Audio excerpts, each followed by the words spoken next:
Welcome to you. Today is the 24th of May. This is the second day of the Smart Cities Expo. This hall, Conference Room A, is the subject for today is Digital India, Enabler of Smart Cities.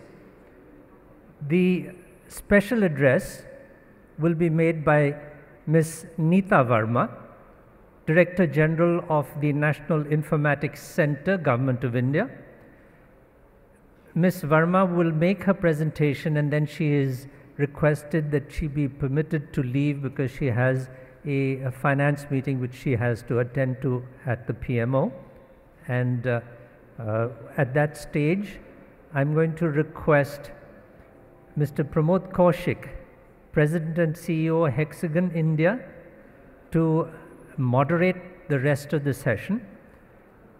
The original moderator, who was Mr. Subrata, has not been able to come.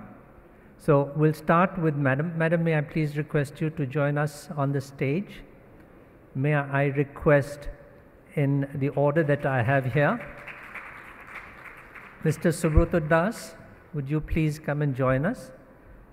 Ladies and gentlemen, Subrata is the Industry Director, Public Services and Country Lead Internet of Things with SAP India. A very warm welcome to Dmitry, Karandin. Dmitry, good morning. Dmitry is the Head of Special Projects of the Smart City Lab at the IT Department at Moscow City, and we welcome him to India as well. Thank you for being here. Pramodji, would you please join us? Ladies and gentlemen, Pramod is the President and CEO of Hexagon India, and I hope we get to hear more about Hexagon.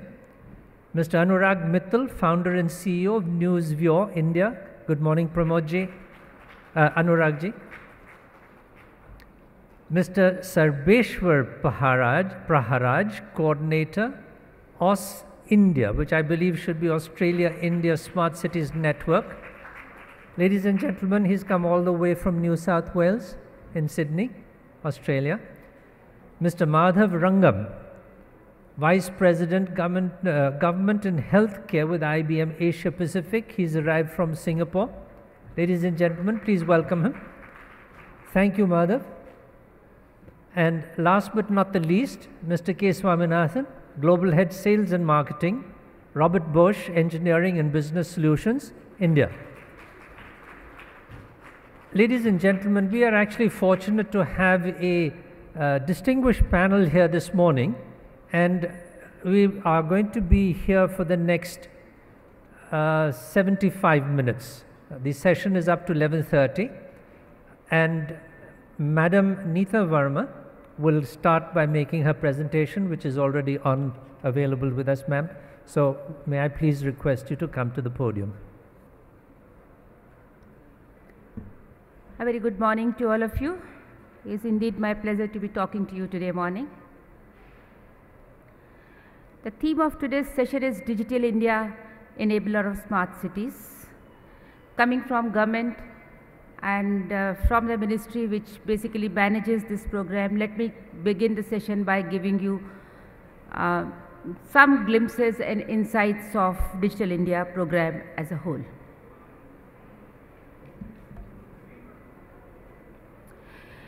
So Digital India program is envisioned with the overall objective of empowering people with the power of technology. This is a program which has three major vision areas and supported by 9 different pillars: digital infrastructure, digital delivery of government services and private services, and digital empowerment of citizens. And underneath pillars. And Digital India, though the program which was launched 3 years ago is managed by Ministry of Electronics and IT, but almost every government ministry and department is contributing towards realization of the vision of Digital India. And not only government ministry and department, the industry, the IT industry, the telecommunication industry, and now this whole industry around smart cities, everybody is contributing towards making this overall vision of Digital India realized. Let me just give you some glimpse of what all we've been able to achieve in last few years.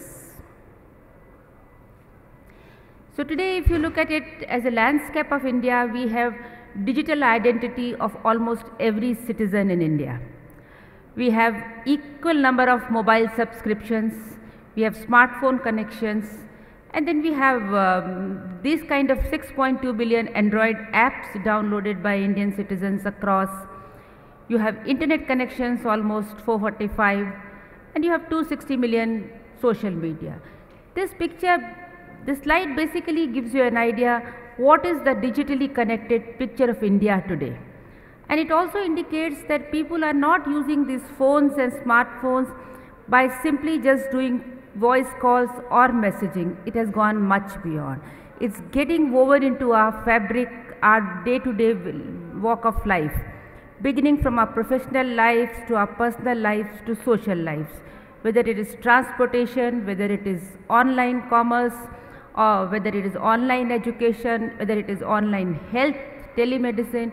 Almost all aspects are getting touched, and people are really starting. If you look in terms of the network infrastructure, under the digital infrastructure which government has set up over this thing, NIC has this nationwide network which connects each and every government office till district level, including central governments, state governments and district administrations.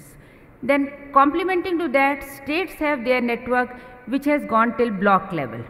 And then you have this national optic fiber network which is connecting till gram panchayats. And then we have in this overarching network called National Knowledge Network, which is a gigabit network which has not only connected 1650 institutions, academic institutions, this means all IITs, IIMs, triple ITs, NITs, and all central universities on a high-speed network. This has also become a super layer gigabit network for the government network as a whole. So this connects all, NICNet, SWAN, as well as NFN, NKN, everything is connected through one network. So government has its own network through which it can communicate across all institutions or all wings of the government. We have a video conferencing network which is heavily used by governments across central and state, and which has really given a different way of working. We have these data centers.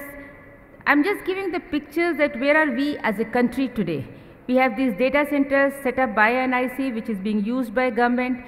We have state data centers in almost every state. We have a state data center, and then we have this privately owned data centers. A large number has come up in the last few years and or so. Overlaying, we have lot of cloud. Today we have almost all leading cloud service providers presence in India. Then we have government's own cloud infrastructure, and if you look at it, the kind of profile of applications which is being used, that shows you the kind of trust or readiness of the government to adopt any cutting edge technology. Right from MyGov, which connects with citizens to government on a large number, to things like biometric attendance, where employees or even of various institutions as well as government departments are putting their attendance basis their Aadhaar this thing, and everything is happening through a single portal on a cloud.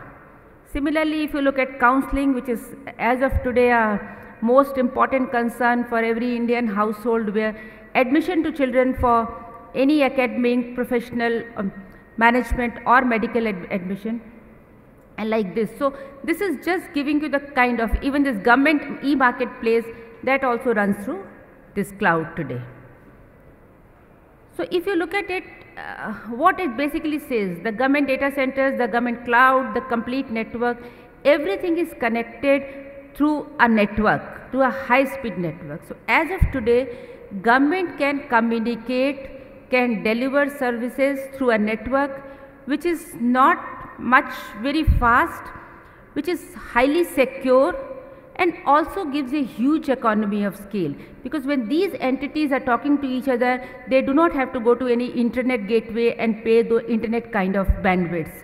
Everything happens through it's a kind of a big government intranet which is set up and which is connecting almost every ICT infrastructure set up by the government, irrespective of the central government, state government. This is a kind of a unifying factor across all. Another thing which has happened under Digital India is that lot of digital platforms have been set up. These are the platforms which are working nationwide, and I have specifically put you to give you two things in idea, which is why I am saying these are the kind of readiness factors on which smart cities can leverage upon. So one side it shows you the sectors which have been touched. On the right side it gives you the number to show that these are not only platforms, they are being literally used across India, and you see every bullet item here has numbers in crores. So that is the kind of magnitude we are talking about. We have e-hospital which has over 3 crore patients registered, which is working right from AIIMS to RML to KGMC Lucknow to even district hospitals in Karnataka, UP and many others, and Tripura. And many other states are onboarding. We have soil health card which is touching with 11 crore farmers in India. We have Jeevan Praman digital platform which has come up, which is connecting pensioners across India. You have housing scheme where people who do not have house, they are able to apply and get all subsidies through this thing, everything. These are kind of born digital schemes where right from concept of these schemes to execution, application monitoring, everything happens in a digital fashion. Similarly, mother and child, where around 11 lakh field workers, to which we call ASHAs and ANMs, they have been able to update information on over 13 crore couples and pregnant women and the children about their different parameters as they progress in this thing. Similarly, if you look at the judiciary part of it, 15,000 courts use a common platform and common software, 9.616 crore cases, which are the cases running in this country, irrespective of they are 5-year-old or 10-year-old. Complete information about these is available on a common grid, which is called National Judicial Data Grid, and almost everybody in this judicial, right from lawyers, advocates to judges to individual citizens, everybody has an access and has a complete transparency and access to of the case he or she is associated with. Swachh Bharat Mission gives you geotagged, picture coded information about 7.25 crore toilets built in the last 3 to 4 years. Even on the other side, immigration and visa today, over 90% foreigners who are visiting India, the complete information is available in this system, and 42 lakhs e-visas have been issued. In fact, as we are progressing, today we are in the 3rd year of this e-visa, and the number of e-visas is overtaking than the physical visas which we issue. That's a kind of a convenience and popularity. Similarly, vehicle registration. Another important thing, so one side is infrastructure, another side is services which are there, and what I have given you is the glimpse of the services which are platforms which government has built. Equal number of platforms and services are available through private sectors. You are already using things like Ola, Uber and S-While, Flipkart and Amazon. So the whole segment is there. Then you have Make in India, because in the empowerment one of the important things is affordability and accessibility to these devices through which you will avail these services. And for that, these mobile phones to be manufactured in India is one of the critical things, so that we could really bring the cost of these mobiles to a level where every Indian citizen can tomorrow afford it.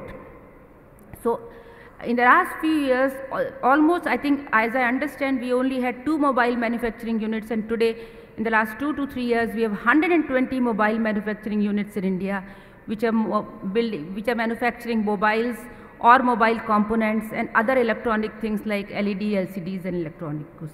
This is something really going to not only help in terms of employment, is going to give us that made in India kind of a feel, but more importantly is going to bring the cost of these things significantly low and make it affordable for everyone. Now, if I connect this to a smart cities mission, so what is smart city mission? I'm sure everyone knows there are 100 cities identified to whose infrastructure has to be built. You need to, the underlying philosophy is sustainable inclusive development, clean and sustainable environment, quality of life to citizens, and application of smart solutions. Different smart cities have chosen different components to make them smart depending on their local conditions and local priorities for that matter. These are some of the things which is there. If you look at these components on a large thing, all of them have some technology playing a big role. You need technology, you need connected, that means you need very good high speed connectivity, you need solutions to be already available which could be interfaced with this, you need services to be available online through this government. So if I connect this picture of smart cities to digital India, this is how the picture evolves. Each pillar of digital India has something to contribute, has a direct relation with many components of these smart cities. And what it has given is not only that you have the digital connectivity or connected infrastructure is one thing which is there, but what is more important is, see, if you look at the history and you see some of the smart cities or huge IT development projects in other countries like European other countries, where, and especially when they are small geography, they have been able to roll out state-of-art end-to-end digital delivery to the citizens. But many of them have struck across the consumption of these by the citizens, readiness on the citizens' part, the cultural preparedness, or their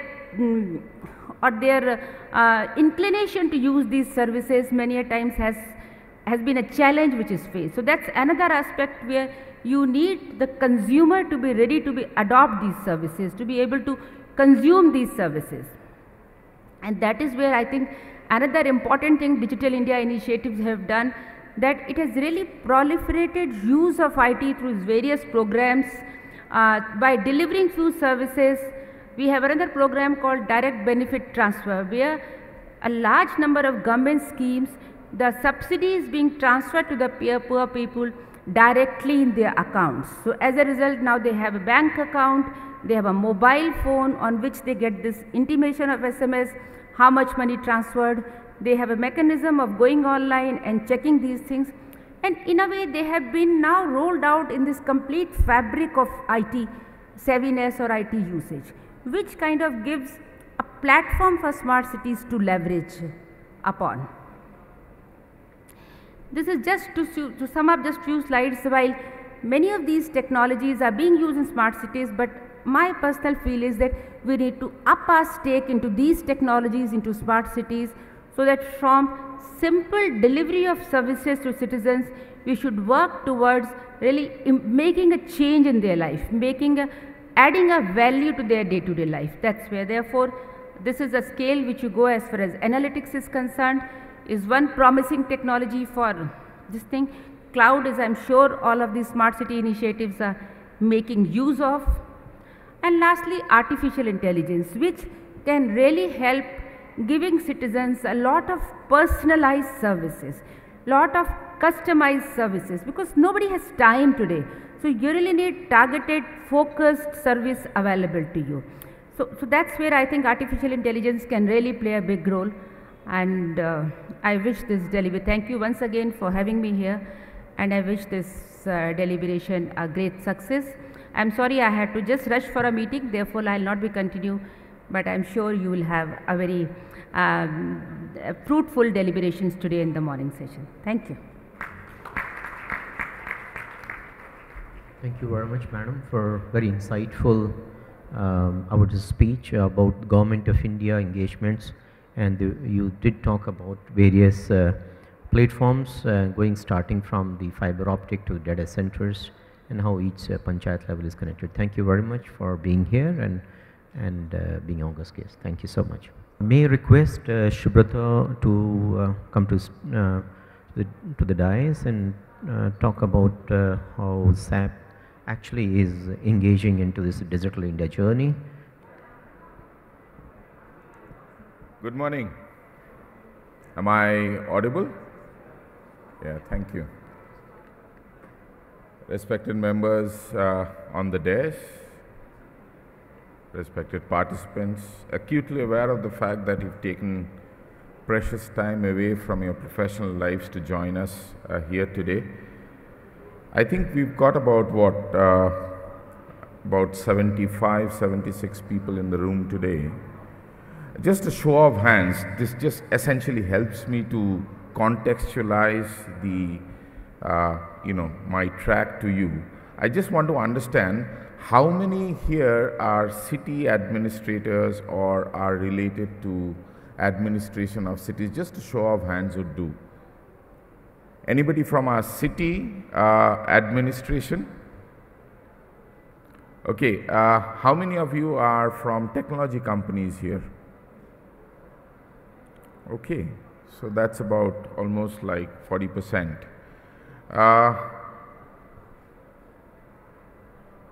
So essentially, my pitch is actually towards the people who manage cities, but I'll contextualize it for your consumption, because you need to get the value that SAP brings on the table. And my presentation is titled as the Smart City, Navigating the Urban Complexity with SAP. Now this is a complex endeavor, the Smart Cities program. You build, different infrastructure, you sensorify the entire city, then you link it back to your back-end systems. There's monetization on the data that you got to do. Running a city is complex, and with each layer of technology that we add, we got to make it more complex, and there must be a simpler way of handling this. Casual Googling on from my side to say which is the smartest city in the world gave me a list of some of the smartest cities that are there in the world today. And then if I went back to my notes, I just found out that an overwhelming majority of these cities are using SAP as the technology backbone to drive city administration. Now then, there is a reason for it. We are in the business of cities for almost 32 years, starting off with small principalities in Eastern Europe and the Germanic Europe. We've moved to almost every corner of the world today and are working with urban settlements and urban local bodies and cities and megacities in helping them manage their city better, helping them manage their resources better, helping them manage their people, their population, their issues better. And while our customers have very deep knowledge of the business of running cities, we at SAP have built a very deep knowledge in understanding their business processes. Now, with all these smart interventions that are happening today, the business models are also becoming very dynamic. And that essentially is forcing the city administrators to look at the systems that they have already built, because they are not scalable, they are not integrated, okay? And they need a digital core through which they can not only support their system of records, all the transactional systems, all the transactional records that come in, but also the systems of engagement. When I say systems of engagement or systems of innovation, is all the smart interventions that you get.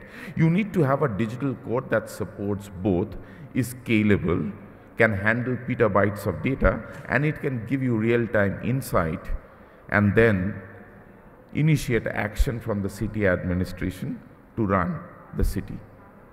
Guess why? Because at the end of the day, you still got to run the city. And remember, for those of you who have read the Smart City document of India, there are 3 pillars: good governance, economic attractiveness, and quality of life. So, while we are doing all these, let's also take a look as to where we are starting from. the portion that's there on the left-hand side of your screen is what the majority of the cities are doing.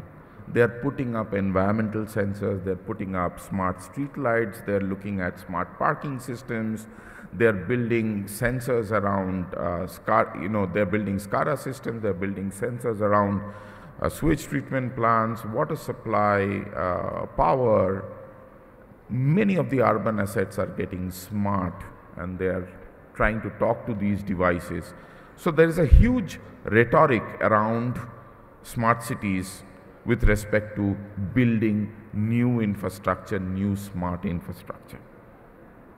Now all the data that you're going to generate needs to come in, and that needs to get digested by the city.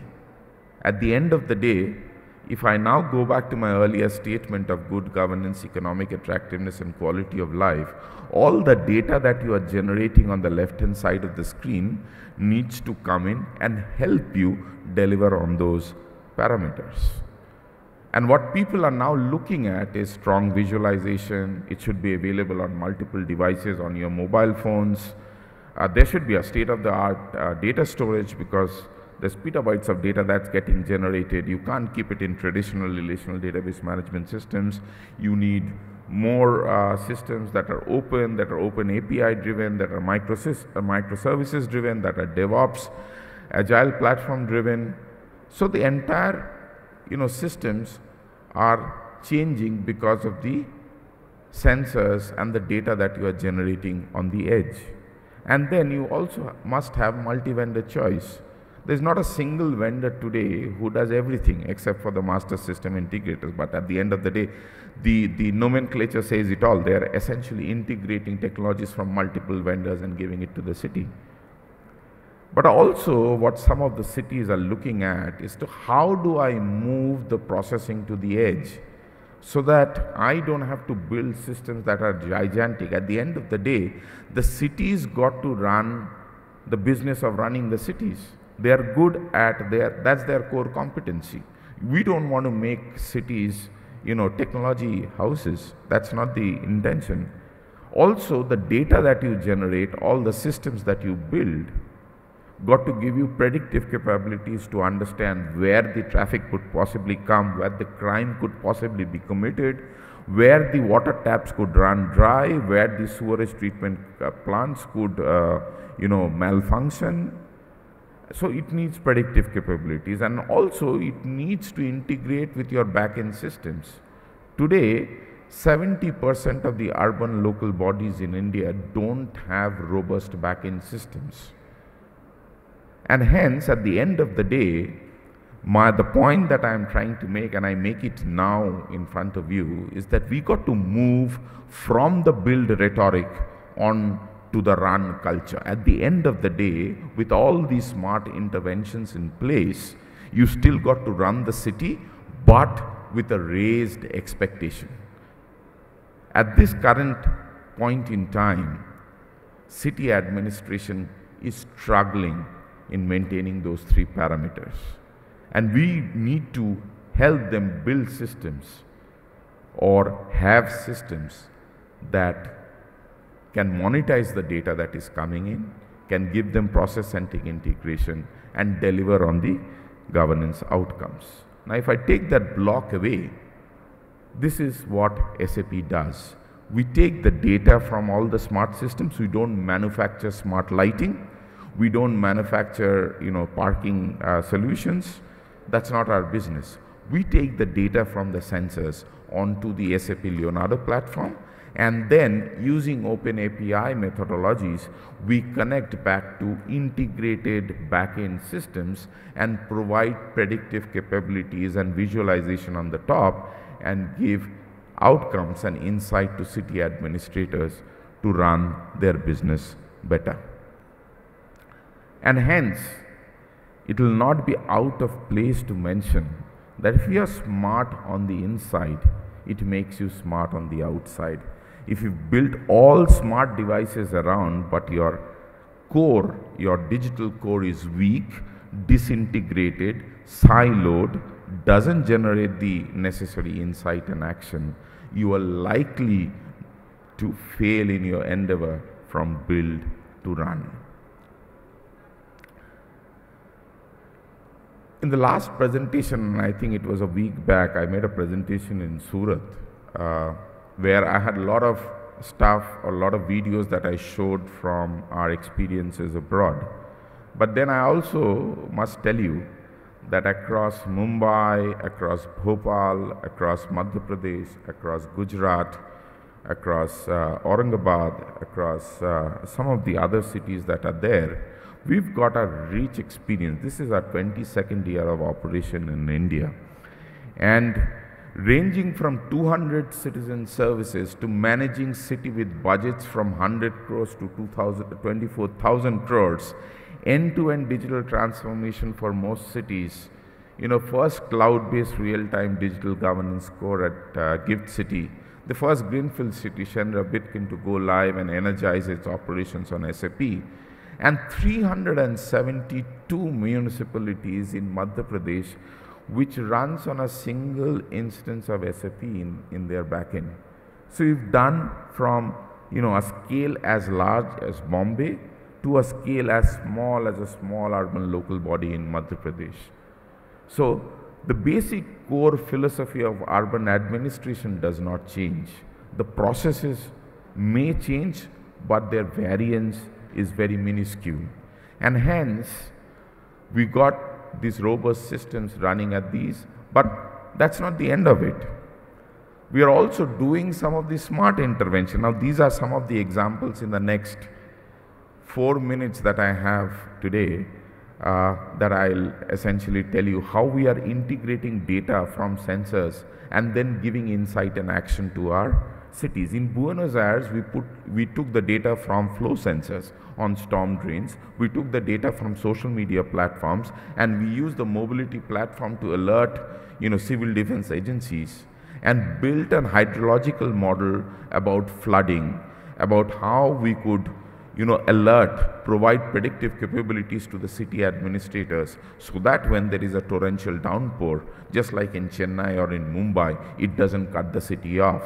In 2014, and this is quite an old example, in 2014, 1 year after our implementation, it rained like hell. Yet, the city remained dry. One can't say the same about adjoining areas, but Buenos Aires remained dry. And that's essentially because they are able to predict, they are able to alert the agencies, they are able to tell the citizens not to leave their trash outside because that could clog the storm drains. So that's an example as to how you are monetizing the data that's coming from the sensors to build or to give a better quality of life and provide more security. In Nanjing, we are doing traffic management. We've got ITMS systems in place. What they do is that it measures the data. You have red light violation systems. You have these traffic sensors and traffic flow monitoring systems. At the end of the day, the traffic per se stays with the police department. So what does urban department gain out of that? What does the city gain out of that? And that's what we provide, because all the data that you generate, it's got to tell you something as to how you're going to plan your urban infrastructure. Without that, putting an ITMS system just to regulate traffic doesn't work. It's not working. Because the algorithms that you are using in these traffic systems are meant for the cities in Europe where there's a pattern to city driving. We don't have patterns to city driving in India. There's a bit of a chaos there. So you got to build local algorithms to understand what's happening with the traffic and how we could decongest this, right? And this is what we have done in the city of Nanjing. Similar to some of the cities in India, overtly populated, pressure on a few zones, huge urban informal settlements and so on and so forth. Again, somewhere on some of the sheets that are lying on the table, you'll see that almost 30 to 50% of India's municipal water supply is non-revenue. The city of Antibes in France, you are able to bring down the non-revenue water to 1%, where the cost of water was half the national average for the citizens, and that is quality of life. That is economic attractiveness.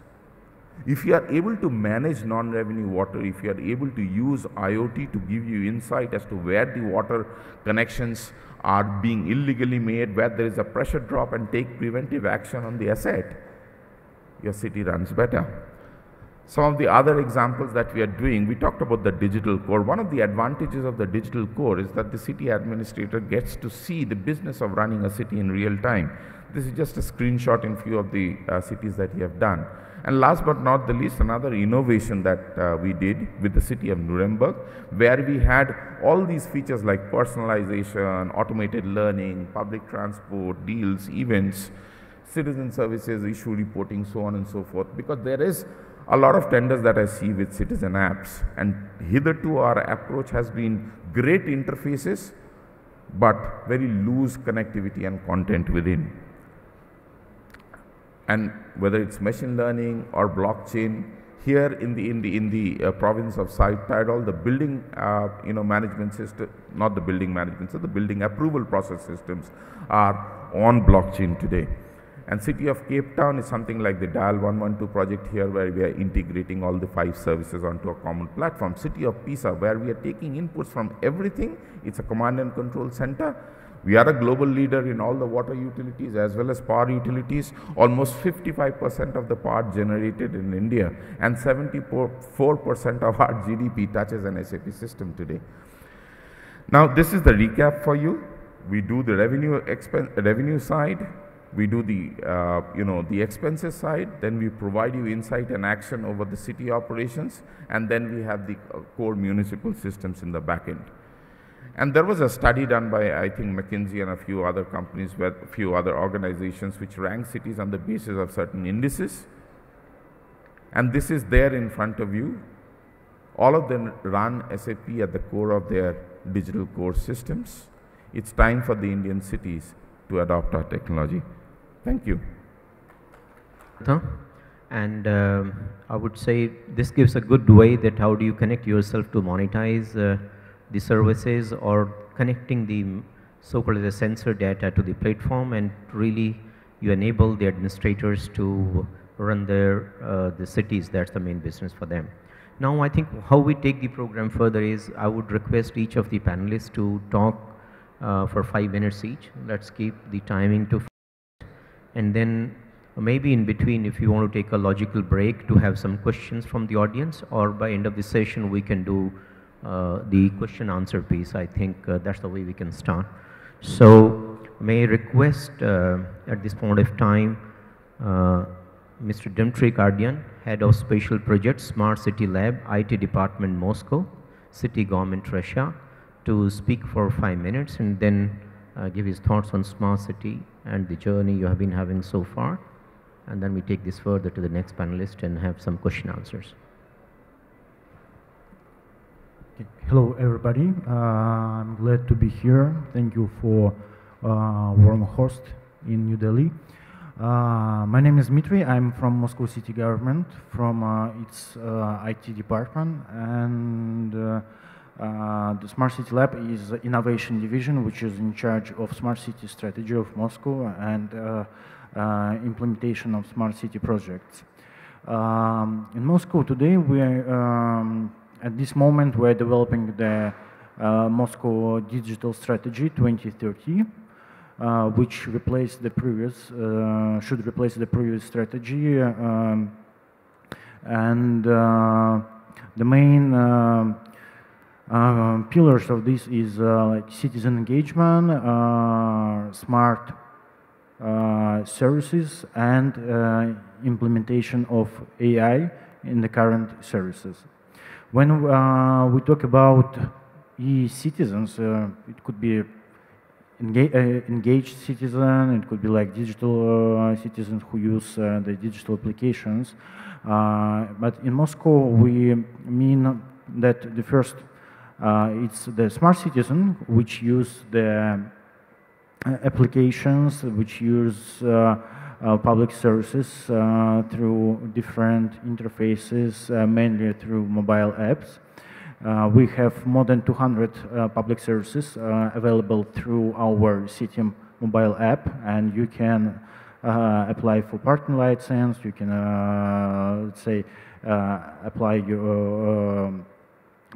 for birth, register for birth certificate for your child, you can register your child to the schools. And the second part is citizen engagement. Here, I mean, first of all, when you engage citizens in the decision-making process, and for this we have two platforms. The first platform is e-voting system. We have 2 million of active users out of 15 million Moscow city population. This platform helps us to receive the feedback from the citizens regarding some city projects, about Moscow city government potential laws, and also we can collect the feedback regarding already implemented projects in order to see are we moving forward toward the right direction or not. The second part of citizen engagement is when you engage them in the public control process. So what does it mean? Here we have the second platform, which is called Our City, and the citizens are available using the app just with the help of 3 actions to submit online the complaints on city infrastructure issues. He just need to take a picture, attach the location, and select the category of the complaint. And that helps us to control the works of subcontractors, to control the maintenance of city infrastructure as well. When I also said about the AI implementation in the city services, Moscow collects a lot of data about consumption of its public services by Moscow citizens. Also, we have the data about our citizens, who they are, about their social demographic features, about also their some maybe like preferences, since they're registered in our public services portal. And we also follow the way they consume public services. And here, our next goal is to create personalized, like tailored public services. And we are moving toward the lifelong guidance of the citizen, because finally in the next few years we will have almost all the information which we need in order to tailor the public services, and we don't need to suggest to apply for parking license if you don't have a car.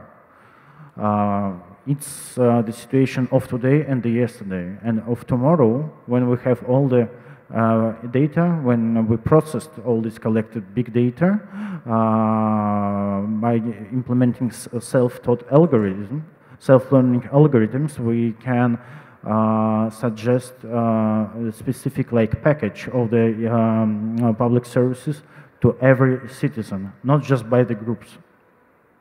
And this will help us to build the product.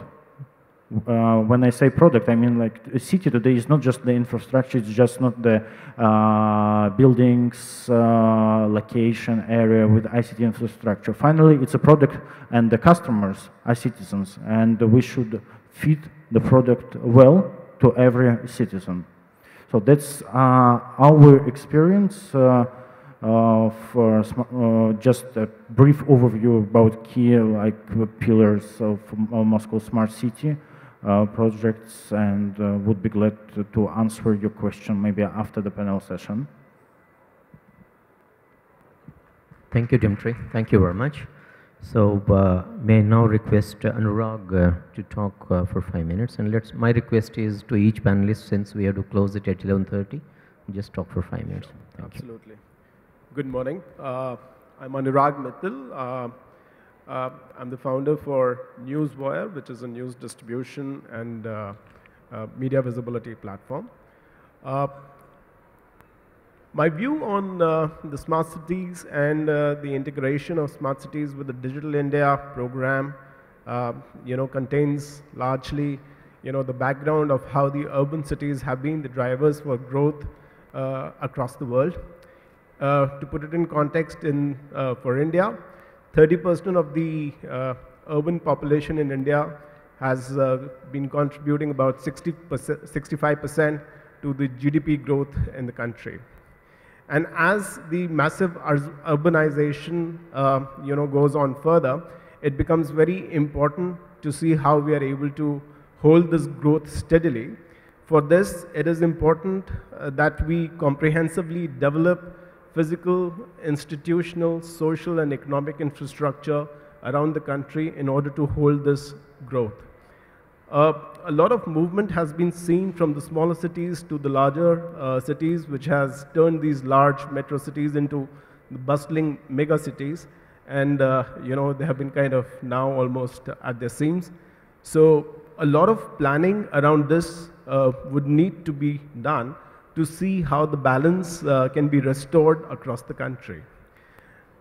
Similarly, the Digital India program, which is overreaching, involving citizens across the country with a few basic, tenets that had been put in place with regard to the banking, locker system, use of and digital e-payments, again augurs very well with the long-term plan of how this is going to integrate with the digital and the smart city program.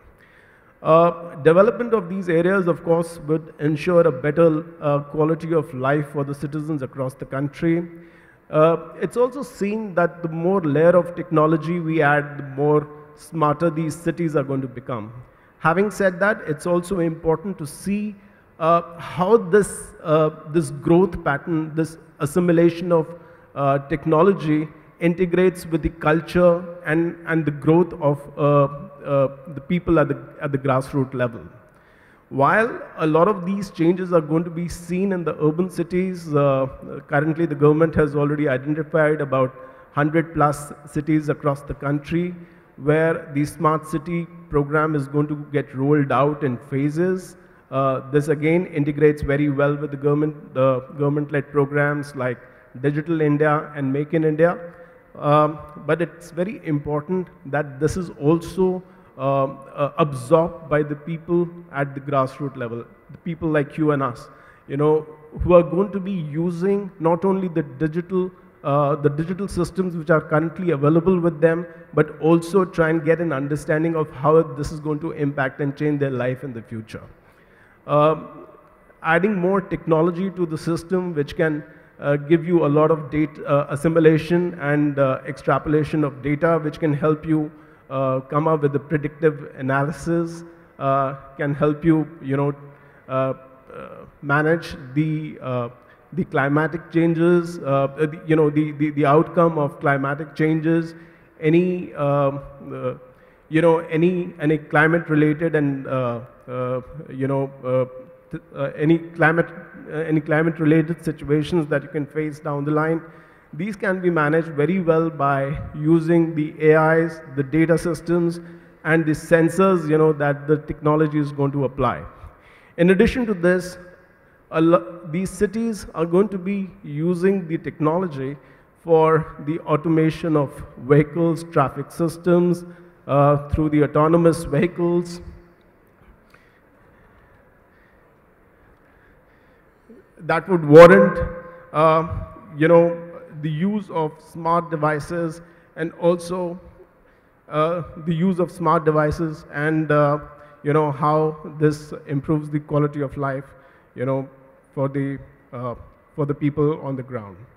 So this is largely how this is largely how it's going to roll out for the Indian context.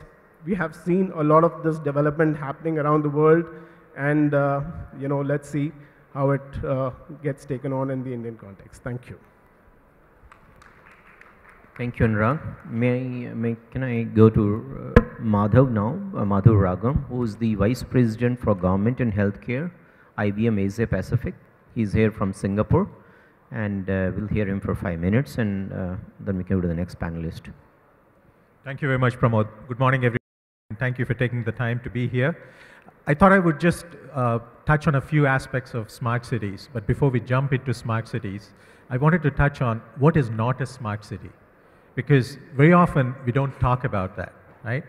And how do we make sure that we don't fall into that trap of doing something that the citizens and the businesses that operate in the cities don't construe as smart, right? I thought I would start there. Firstly, right, starting with technology, not with urban challenges, right? We see this around the world, right? And I probably am guilty of that, working for a technology vendor, that we probably start with the technology, right? But the best place to start is really the urban challenges.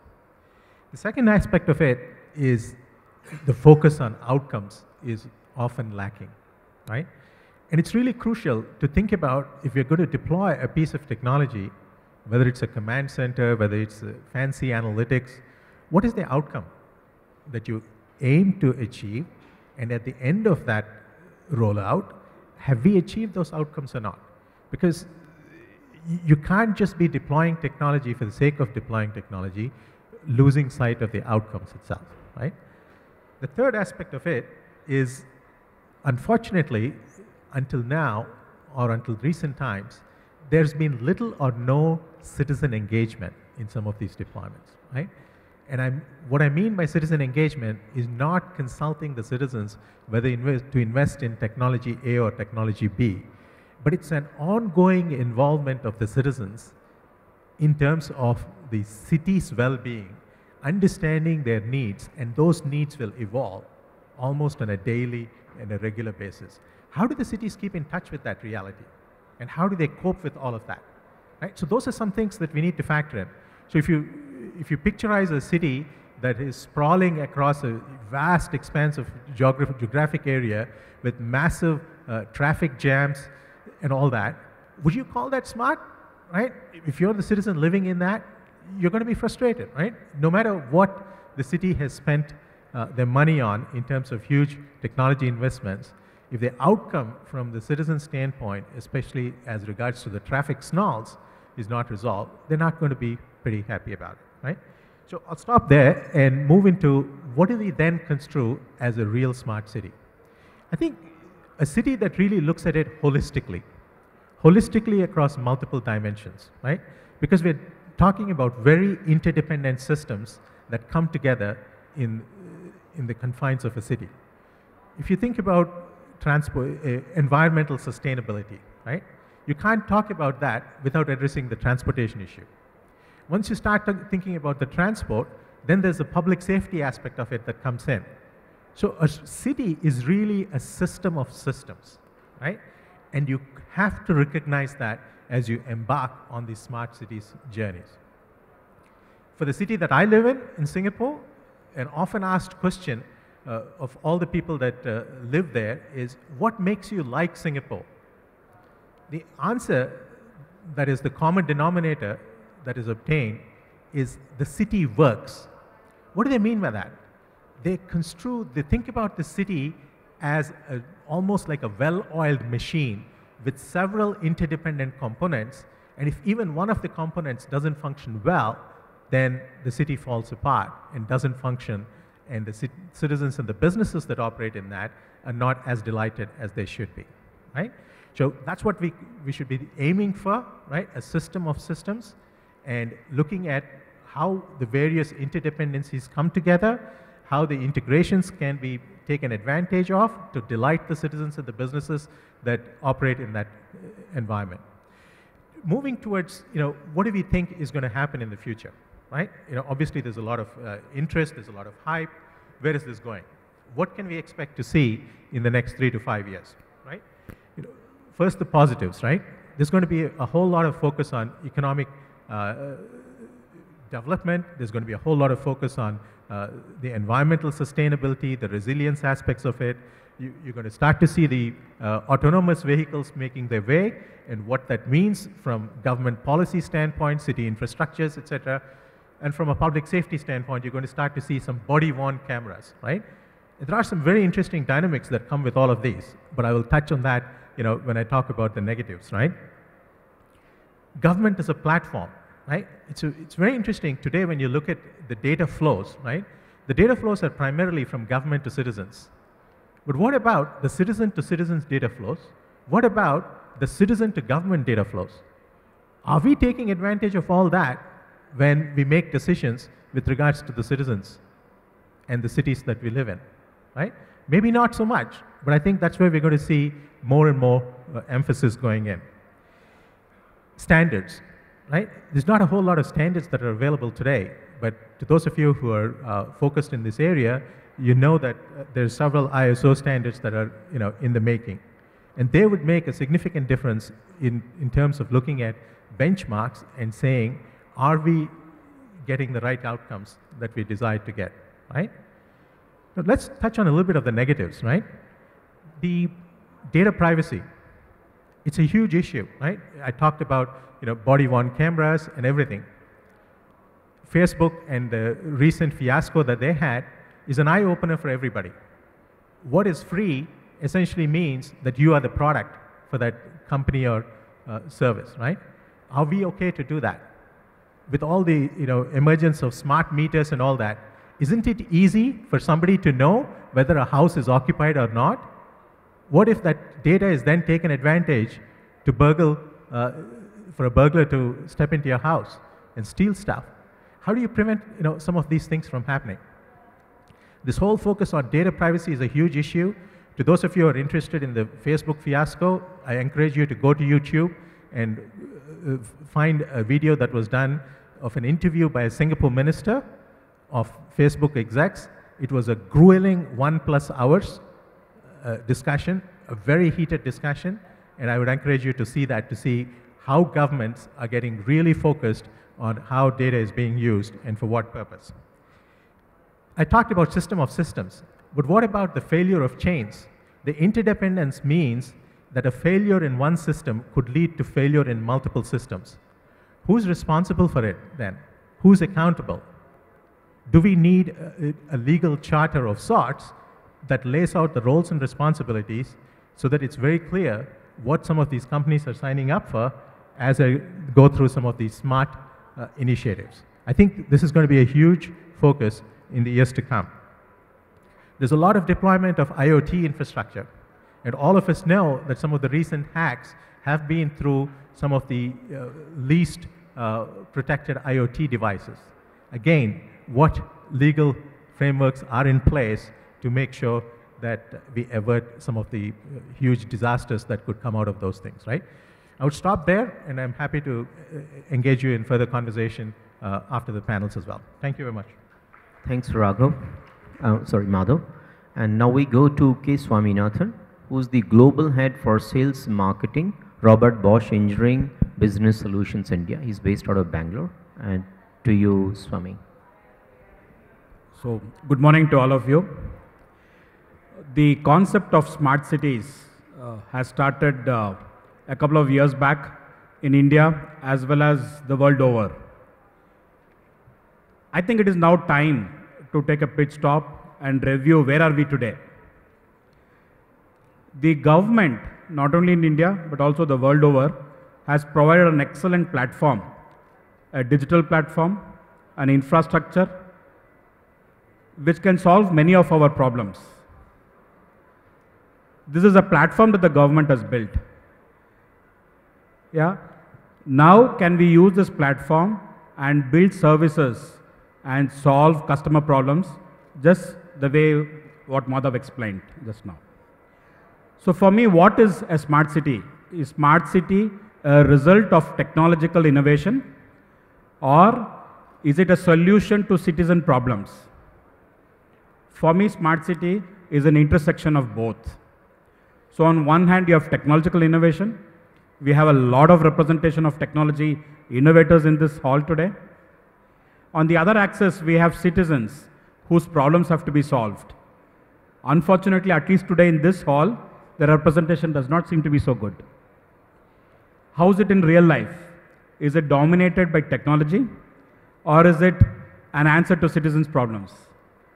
At this point of time, I would like to ask the audience here, with the rise of hands, with a show of hands, how many of you think that the Smart City program in India is a huge success? Can you raise your hands?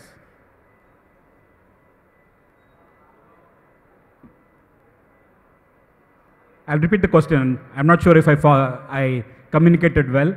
How many of you think that the concept of smart cities in India is a huge success? Anybody? How many of you think it is not a success? So the result is clear. So we have to now sit down, analyze, and say where are we going wrong.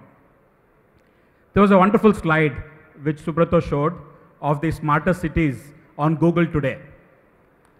Some of them are Vienna, Seoul, Munich, Frankfurt. These are the wonderful cities today. I call them as the 100% cities. They go from a 80% problem solution to a 100% problem solving concept or philosophy. They really complete the problem and solve it completely. That's also part of their culture. If you look at European culture or German culture, they solve problems completely. If you look at the Indian culture, we stop at 80% of the problems. Yeah. If you dig a road, you dig it, you lay the pipes, you put the most advanced optical fiber cables, and then we don't close it. So where do we falter? We are faltering from a 80% to a 100% solution. So one of the requirements for us is to move from a 80% city to a 100% city. Otherwise, the slide that Subrata showed today will be the same slide that he will show 10 years later. It will be the same cities which will be the smartest in the world. It will not be the cities which we are calling as part of the Smart City program, where we are putting technological innovations. Technically, we can solve a lot of things. The problems, you can have autonomous cars. You can drive autonomous cars. These technologies are solved. The future is, of course, about sensor, software, and services. There are giants in the world who can solve. SAP is one of them. Bosch is also one of them. We solve all of that. But how do you apply these solutions to solve customer problems? So for me, Smart City is an intersection between a city and a citizen. On the city, we have technology on the y-axis, and on the x-axis, we have customer problems. When we bring the two together, when we use technology to solve a problem, then the city becomes smart. The citizens have to be a little happier. Their lives have to improve. And for that, we are in a good direction. The government has really done its duty. It's given a huge platform of Digital India. It is improving the infrastructure, which a normal corporate, small companies cannot do. The government has done its part. Now it is for us to take it forward and say, how do I go from the 80% now to the 100%? I'll pause now. Thank you, Swami. Now I move over to Sarbeswar Praharaj, who is the coordinator for Australia-India Smart Cities Network from South Wales, Sydney, Australia, and to you, Sarbeswar.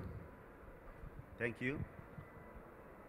A very good morning to all of you. Smart cities, Digital India mission.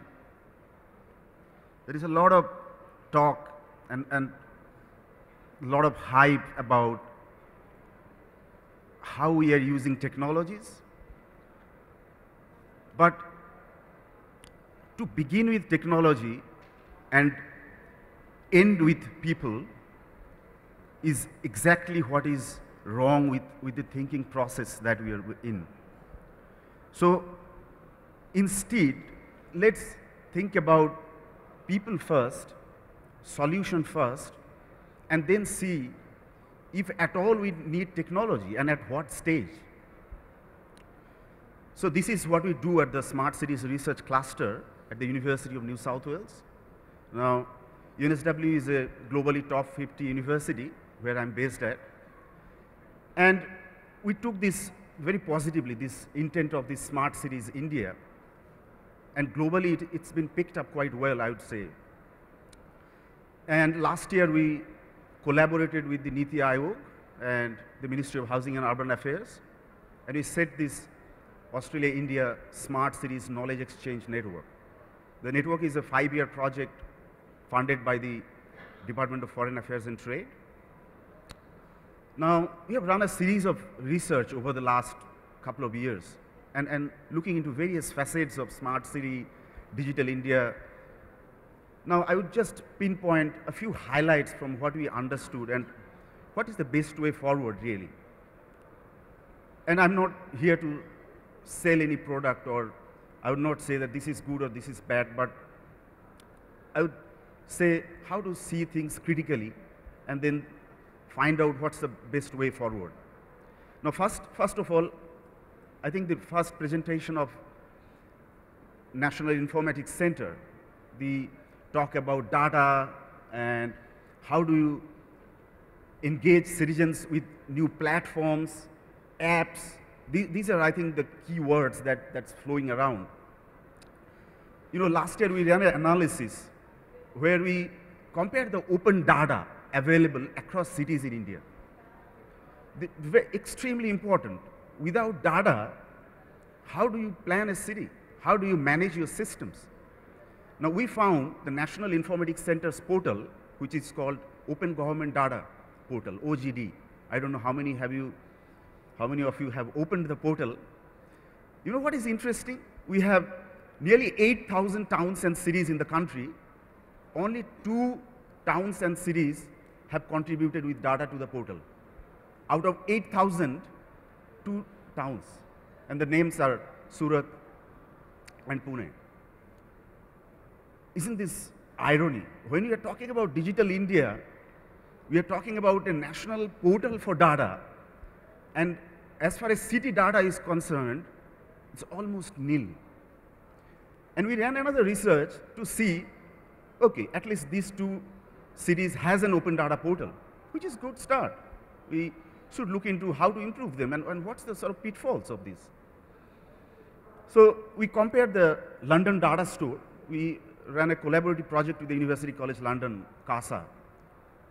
And we saw how is London's portal working and how is Pune Open Data Portal is working.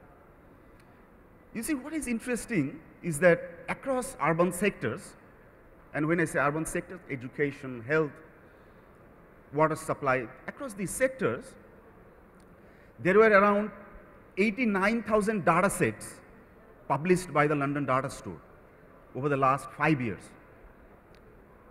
And Pune, last 2 years, 46 data sets published. How do you compare 90,000 data sets with 46 data sets? So, well, it's a good start if you have a portal, but how much data is available is a key concern.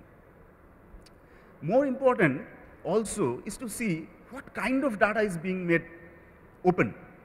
Now, there are 2 kinds of data we generally say technically. One is static data and other is the dynamic flowing data. Now, by static data, I mean census data, which comes every 10 years. Now, these, both Surat and Pune websites, if you go to their website and see the open data portal, they're basically census data. Within those 46 data sets, 39 data sets are census data. Demographics, you know, how many schools, we get it in census. So what is this replication? Is this needed? We already have that data. And we are just putting another portal to sort of copy that data and put into another platform. Does it taking things forward? Probably no. So what's the way forward is more dynamic data sets. Over the last 3 years, we have been working with the Greater Sydney Commission. If you go to our website, it's called CityViz. Now, we have helped the city government to completely automate the data process. So every data that is being collected by the government is opened and shared in real time. And this is not a static data. When you say data from transport, so for example, Sydney has this Opal card, where you take any bus or train or ferry, you pay taxes, everything is done through one card. Every transaction, every movement is recorded, and data is anonymized and opened up in real time. Now this is what Digital India should focus. So how do we move from that static data and data which is I would say outdated, because we are using 2011 data to plan cities now, and we'll keep doing till 2021 until next census comes. We must stop that. And what we need is automate the collection of data process and then share the open data and in numbers comparable with the global cities, like I would say London Data Store or NIC Open Data, New York Open Data, which are globally known. So that's one aspect of data. How do we create more data sets? How do we open them? And how do we enable cities to collect dynamic data and support more robust planning? The second aspect of smart city that I want to just pinpoint is, if you see the smart cities plans, there is something called area-based development, and there is also something called pan-city project. Every city had at least one area selected for renewing that area, and then of course infrastructure. If you see the allocations, we ran a research this year to analyze the investment patterns across these cities. All the first 60 approved cities, the smart cities projects, if you see, 79% of the funds has been allocated for area-based development. So that means, and so basically you select an area and then try to modernize that particular precinct. But what is challenging is, and what is worrisome is, will it create two inclusive cities or will it divide the cities? So we are basically creating smart islands within cities, not smart cities. This is two different paradigms. Smart cities is about the entire city, the 100% of the population. And smart precinct or island is really creating the divide in the city rather than bridging the gaps. So this is a really interesting trend that is emerging. How are we going to, in real future, how are we going to integrate these islands with the overall city's framework and landscape to really come up with smart city rather than smart precincts or smart pilots? And you know, this 79% funds for area-based development only serves 1.2% population across these 60 cities. So we are really investing bulk of our money for 1% population across these 100 cities. Now we need to reverse this trend and do this quickly, else it would create, you know, cities which are not inclusive. So this is, I think, an interesting trend. And finally, I would say, there is an interesting project ongoing with the Government of India that we are supporting as well then, is the livability index. Many people talked about the data and then ranking cities based on the performance. These Google's list of cities that you saw comes out from rankings. But what is problematic with this philosophy of ranking is that it helps you to publicize your city. It helps you to get a lot of marketing. But how does ranking help cities to improve? Does we ever investigate that? These markers ranking or IESE business schools rankings are there. But how does this ranking link with policy goals? How are you supporting these policy transformations? So if you, I actually last year set up a new portal for all these 100 cities. It's open, I can share the link with you. And where we have opened up 68 indicators, 68 indicator data. Indicators means, like, let's say, water supply coverage, slum population, and so on. So all these 100 cities data is now in one portal. And also what we are doing is not doing the ranking for the sake of promoting city, rather we are typolizing these data and finding out which cities need support in which areas. So that is a trend that needs to come out quickly and rapidly, I would say, is that this presumption that ranking, coming up with some kind of ranking would help cities in policy, is, I would say, a bit biased or taken out of the context a little bit. So let's scale down a little bit. We need ranking, we need data, but then we need to see how this ranking and data helps and supports cities in forming policies and plans. So this is, I think, some of the things that I wanted to highlight. Thank you. Thanks very much.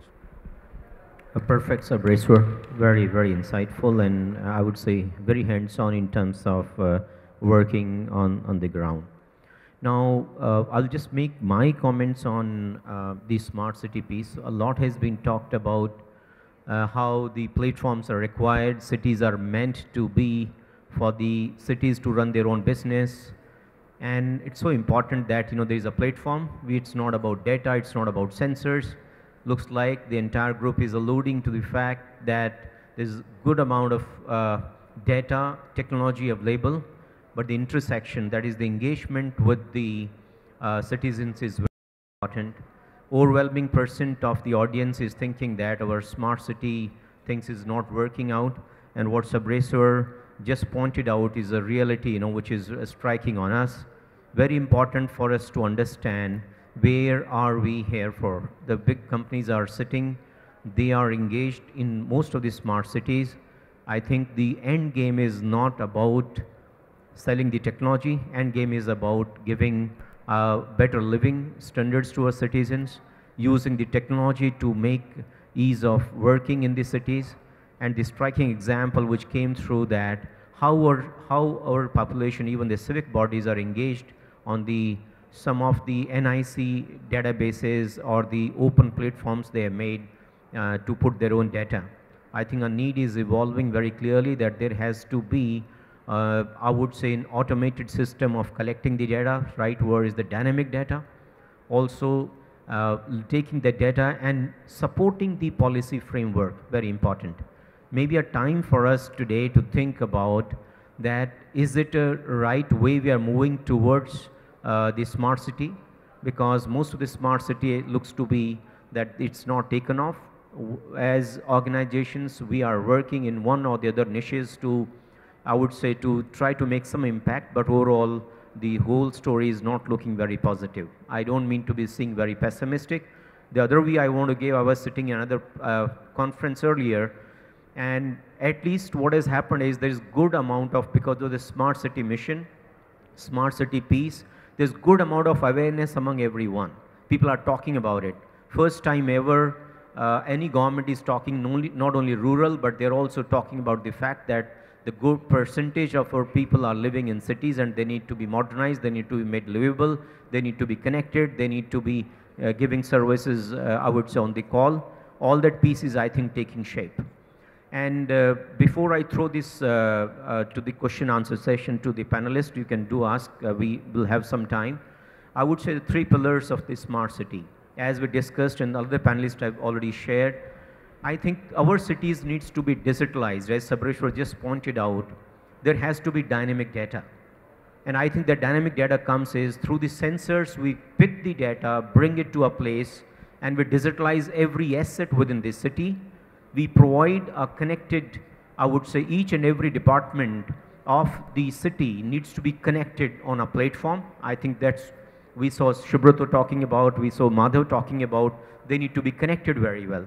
When we are connecting through a platform, the data has to come dynamically, coming into that platform. Finally, that platform has to have access to the citizens. And then I feel that the right first pillar is the digital cities or digital real data. We are connected through sensors and not working on a 2011 data set which was collected that too manually. Our maps might be old, we need to collect the real data, digitalize it, first pillar. Second pillar, our cities have to be safe. What's the point in having a city and making it smart when we are not able to make it safe for our citizens? And making it safe is so very important to look at some of the examples like UP Dial 100 which has happened. The UP Dial 100 is a living example that even in India, if we are really focused on making it safe, I think that city, that's all across the UP, this service is working perfectly fine. So making it safe being very, very important. We should be all ready for if there is any response required in terms of any disaster, we need to be ready for that piece. So we are ready for any disaster, we are ready to make it safe. That's the second pillar. And then we go to the third piece, all connected through platforms, and then really making it smart. I think our consensus is evolving that citizens have to get engaged. Then we do our bit from our side to talk about how do we get to a real smart cities when we take all the points in mind as we discussed. Now I throw this open to the audience. Please do ask questions to any panelist on any area you want to ask, and before we close this session. I'll just quickly introduce myself. I'm a sociologist. I work on cities. I actually wanted to ask the panelists, I mean, one of the things I constantly hear is a sort of a very broad comparison between, say, Zurich, Copenhagen, Seoul, and on the other hand, Surat, Bhubaneswar, and Delhi. I mean, each of the cities have very specific histories, specific politics in terms of how they work. And I wonder if in the technology sector, you have a sense of how technology exists within a social context. It doesn't operate just by itself. And I heard someone say, in fact, I heard some of the speakers problematize how technology may not work. And I wonder if the technology companies might consider looking at cities not as machines, but as social organisms. What happens in Delhi and Surat is dramatically different. And I wonder whether you shouldn't seriously think about whether focusing, as someone I think said, primarily on technology, we're not actually setting up the entire smart cities mission to be a very, very expensive failure for a country like ours, which we can't afford such expensive failures. So what is the role, you think, of social analysis of cities, and the politics of cities, and how they operate in real life, and relationship with that, with technology, rather than saying that technology can make, for example, Surat like, I don't know, Copenhagen? Let me give my comments on this, and then anyone who would like to share. You know, politics is integral part of us, you know, we can't wish it away. But the nice part, even given the within system, what can we do, how do we contribute is very important. There is something called bureaucracy. The bureaucrats are actually the people who are working on some of these missions. And some of them, especially the young IAS officers who are really heading some of these cities, they're really trying to change these systems. They're really trying to make an impact to the country. They are very forward looking. When you go and meet them, they really mean business. They want to do it. That's a positive side of this. Also, these people, many of them are from very premier institutes, technology, they do understand. You can't go and befool them. They are also actually focusing on how does it impact the actual citizen or the public at large. That's the piece going on. Anyone would like to comment here? You know, I think I'll just add to that. What we see happening in some of the cities is that the government doesn't want to assume anymore that they know everything, right? So they actually engage the citizens and the businesses in a collaborative fashion, and I had the pleasure of facilitating some of the design thinking sessions around that. For example, aging in Singapore was taken very seriously, and we ran a design thinking workshop as a part of a CSR activity to bring the government and the private sector together along with the citizens to think about what are the policies that exist today that work well, what are the gaps that may exist, and what is the experience that is desired by the people who are going to be retiring or who have retired already, right? And what are their expectations? And working backwards from there to look at how do you address those gaps is probably a better way to think about it rather than jumping into one aspect of a technology or a solution implementation itself. That's just one example that I wanted to put out there. Thank you, Madhav. Yes, question. One more question. Can you give the mic, please? Yeah, thank you. Thank you, Chairman. I am H. Kumar from CSC for Environment and Energy Issues. Climate is a consumer right. Climate is a human right. So in context of climate and city development, how make a city as a ecologically sound, not a solar city, not a smart city, not an inclusive city, how make a ecologically sound city? What should the paradigm shift? Technology available, Internet of Things available, finance available, scheme is there, government agenda is there, but how to make a ecologically sound city? This is a question, and suggestion is that why not create the 3-month training program, city operation and management center as a skill development activities. It's a big question. Anyone who's an expert on environment, if none, let me just tell you, this is a challenge which everyone is facing. Sustainability, and ecologically sustaining it is very, very important. Do we have an answer on the dais? Answer maybe no. But the fact is, as long as we combine this in any activity we do, and we're keeping it part of this, that this is imbibed in our thinking, whatever activity you're doing, that how do we make it more sustainable, environmental friendly, how do you see the ecology is not changing? I think we can have both development as well as, balancing it along with the sustainability piece. As long as we design things at the planning stage itself, they can be water bodies, they can be, I would say, forestry areas, especially when we go to the new cities. In the present situation, we can sustain, and again, I would say bureaucrats, and when you go and meet them and give your thoughts, there's a lot of focus even from the government. Only thing is the execution makes the difference, and this, I think we all have to get engaged. That's only simplistic, but I'm not answering, but it's simplistic way of looking at it. Can I add something? Sure. So my view on this, we do not have to invent solutions for everything. Solutions are available in the world. We can even copy them. If you want to make ecologically improved cities, just copy. I mean, if you look at Germany as a country, they have implemented wind power and solar power much more than a tropical country like India. Can we copy them? You do not have to invent all the solutions. This is one way of doing it better. Maybe Dmitry, you have some. Yeah, I have something quickly to add here.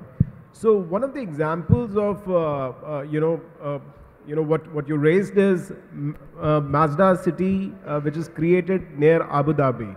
Now this city is created purely in desert, and when the planning for the city was done, there were a lot of challenges which had come forth because it was a desert. There were no ecological systems around it. There were no water bodies, no green bodies around it. But the government made a conscious decision that what Swami said, that we have to learn from the other cities around the world, import that know-how and technology, and make it happen. Although it's not a 100% successful program as yet, but I think what Mazda city has achieved in Abu Dhabi so far is really worth noticing. Thank you. Perfect. Any comment from you, Dmitry, on Russia? Dmitry, if you have any example to share with us.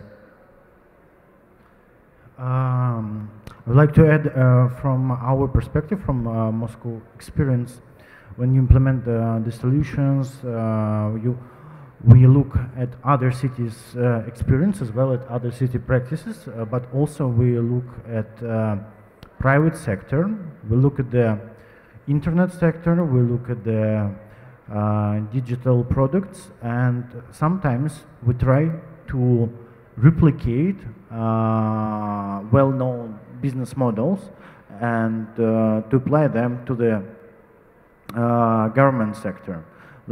Just for example, we are working on one project which is called like public spaces sharing. In Moscow there are a lot of public libraries, public sport grounds, like public gyms and so on, but not all. Important. Overwhelming % of the audience is thinking that our smart city things is not working out, and what Sarbeswar just pointed out is a reality, which is striking on us. Very important for us to understand where are we here for. The big companies are sitting, they are engaged in most of the smart cities. I think the end game is not about selling the technology, end game is about giving better living standards to our citizens, using the technology to make ease of working in the cities. And the striking example which came through that how our population, even the civic bodies, are engaged on some of the NIC databases or the open platforms they have made to put their own data. I think a need is evolving very clearly that there has to be I would say an automated system of collecting the data, right, where is the dynamic data.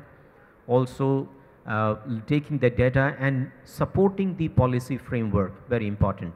Maybe a time for us today to think about that, is it a right way we are moving towards the smart city? Because most of the smart city looks to be that it's not taken off. as organizations, we are working in one or the other niches to, I would say, to try to make some impact, but overall, the whole story is not looking very positive. I don't mean to be seeing very pessimistic. The other way I want to give, I was sitting in another conference earlier, and at least what has happened is there is good amount of, because of the smart city mission, smart city piece, there's good amount of awareness among everyone. People are talking about it. First time ever, any government is talking not only rural, but they're also talking about the fact that the good percentage of our people are living in cities and they need to be modernized, they need to be made livable, they need to be connected, they need to be giving services, I would say, on the call. All that piece is, I think, taking shape. And before I throw this to the question answer session to the panelists, you can do ask, we will have some time. I would say the 3 pillars of the smart city. As we discussed and other panelists have already shared, I think our cities needs to be digitalized. As Sarbeswar just pointed out, there has to be dynamic data. And I think that dynamic data comes is through the sensors, we pick the data, bring it to a place, and we digitalize every asset within the city. We provide a connected, I would say, each and every department of the city needs to be connected on a platform. I think that's, we saw Subrata talking about, we saw Madhav talking about, they need to be connected very well. When we are connecting or through a platform, the data has to come dynamically coming into that platform. Finally, that platform has to have access to the citizens.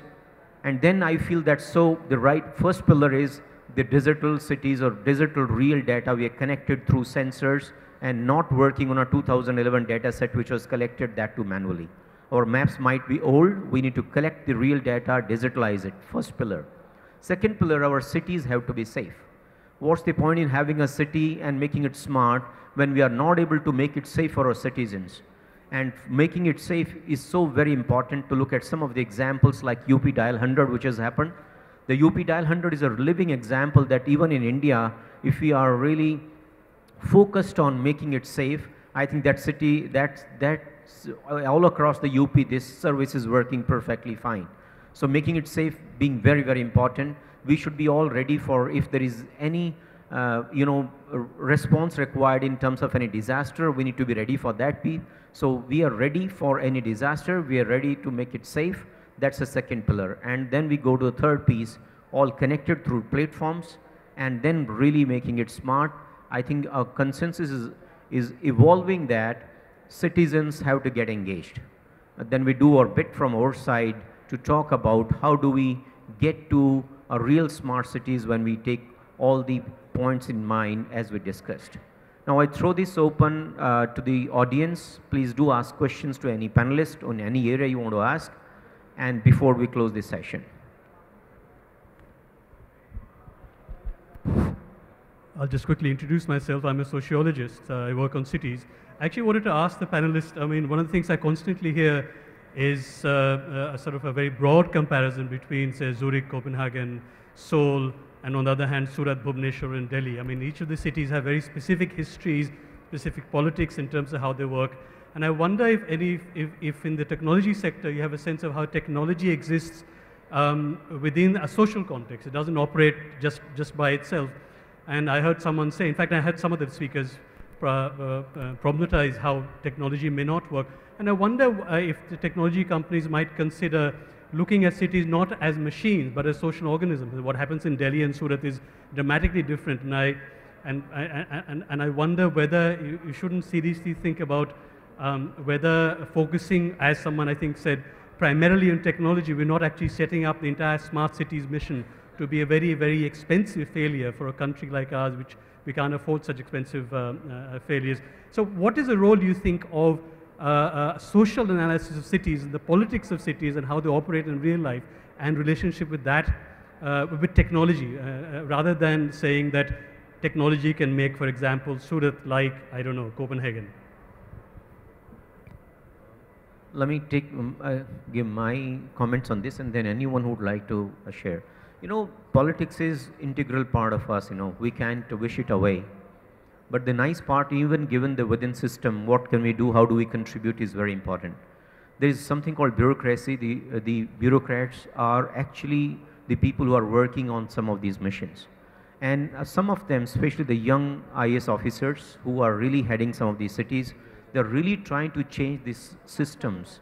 They're really trying to make an impact to the country. They are very forward looking. When you go and meet them, they really mean business. They want to do it. That's a positive side of this. Also, these people, many of them are from very premier institutes, technology, they do understand. You can't go and befool them.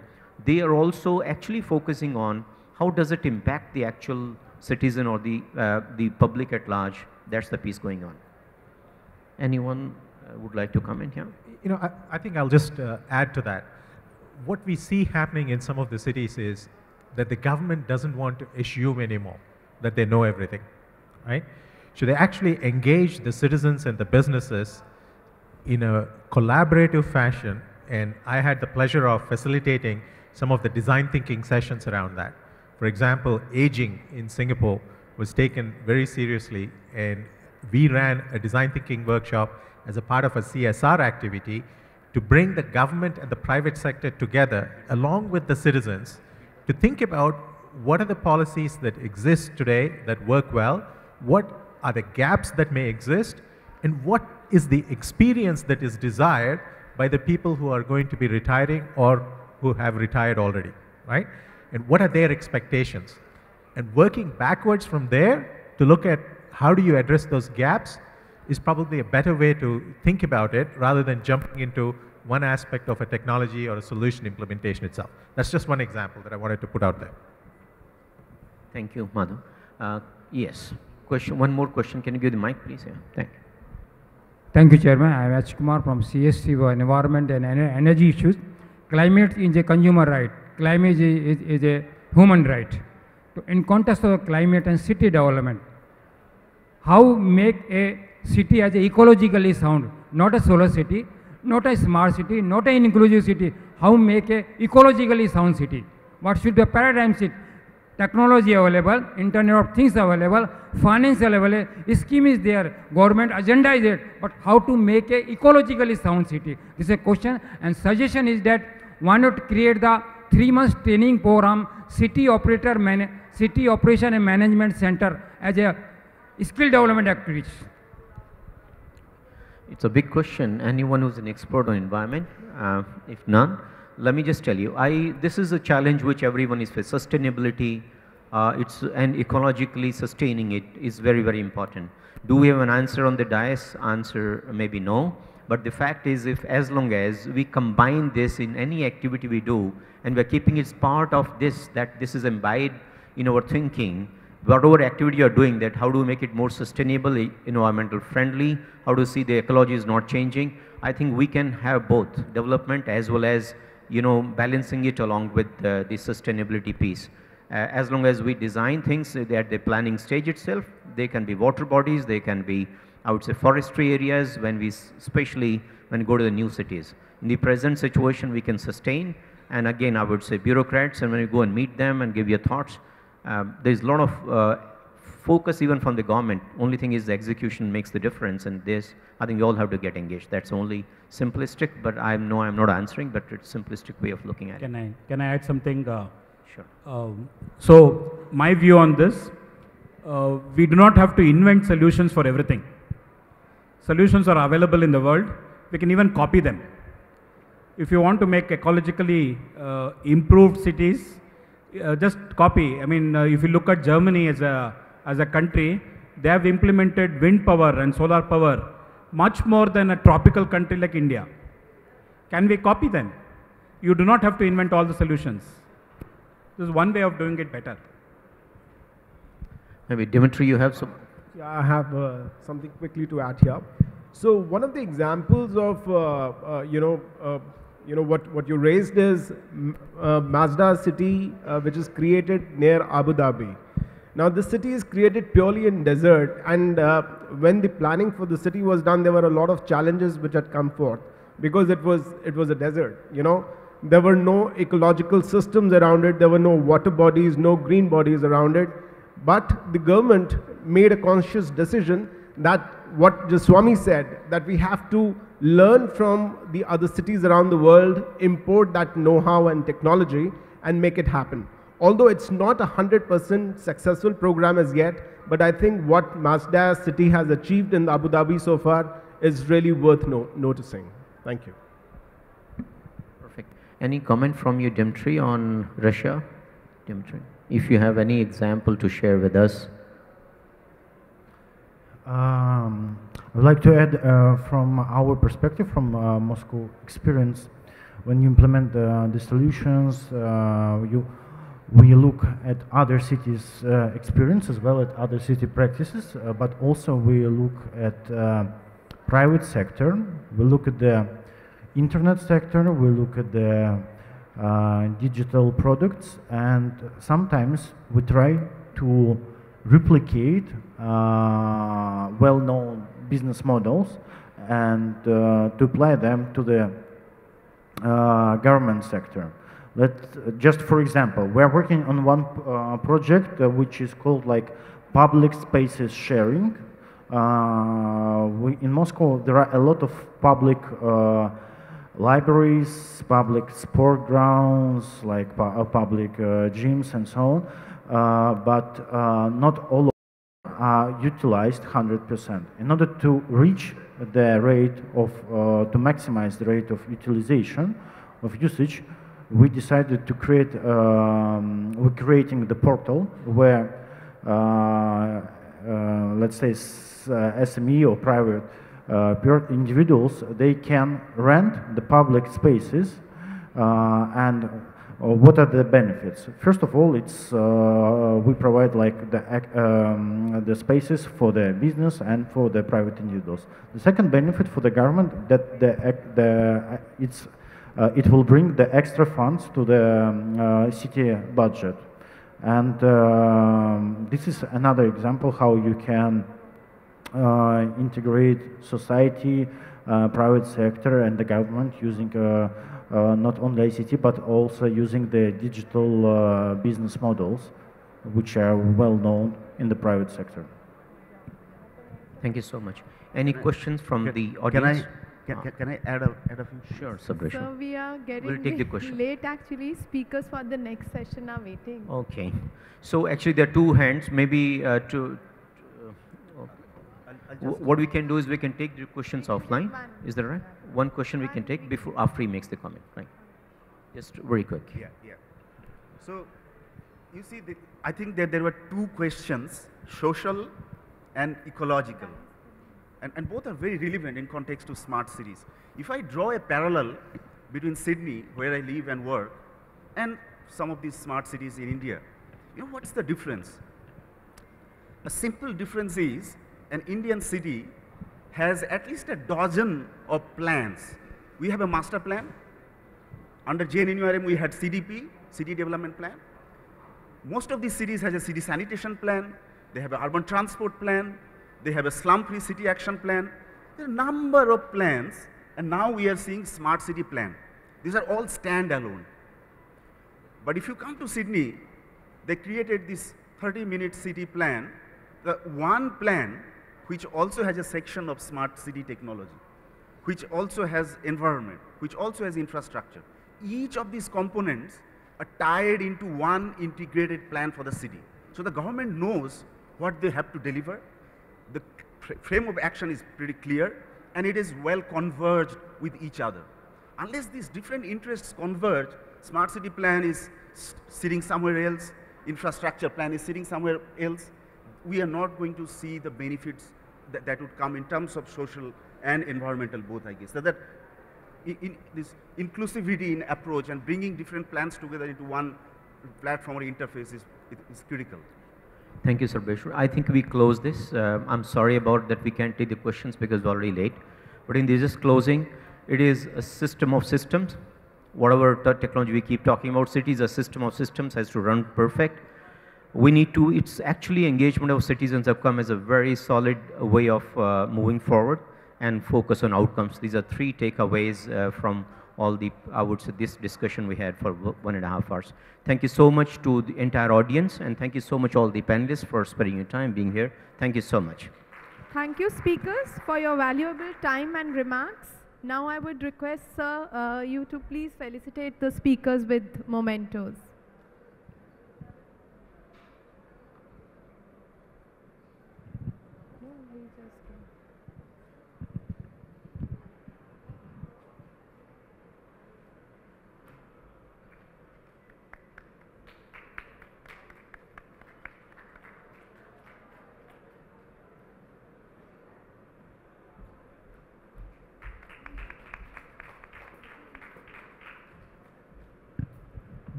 I would request Mr. Gaurav Manaktala from AI Group to hand over the token of appreciation to Mr. Pramod Kaushik.